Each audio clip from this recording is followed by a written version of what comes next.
And if I can go on about this one more time, I mean, a lot of Christians will have this problem where they say that you have to observe the Ten Commandments in order to determine whether or not you're going to get into heaven. But the criteria is not that. What was laid out by Jesus, according to the New Testament, was literally gullibility. You have to believe. A defiance of the very first commandment. Thou shalt have no other gods before me. I mean, in Isaiah, I think it's 45, 5, 6, and 7, God describes himself and says that there's not anyone beside him. And then Jesus says that I sit on the right hand of power. Right? God says in the first commandment, thou shalt have no other gods before me. And then Jesus comes along and says the only way to get through God is through me. So he requires... There's a reason why Jews rejected all of this.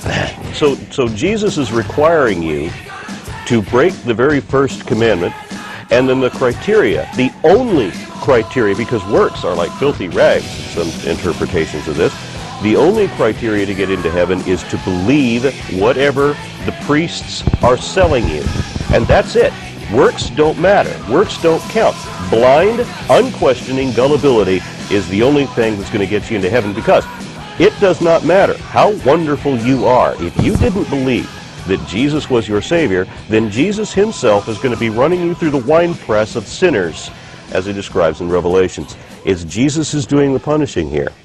And he's punishing only those who don't believe him, only because they don't believe him. It does not matter what else you do.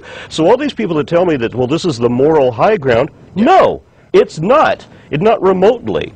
Yeah. Correct me if I'm wrong, okay, when these people say that, you know, the Bible admonishes homosexuality, for example. Homosexuality is a sin, and is it not the same chapter that also says that you're forbidden to eat shellfish, that it's an equal crime? Well, how can people sit there in this moral high ground at Red Lobster and, you know, and bash on the homosexuals? Sorry, it's a hypocrisy.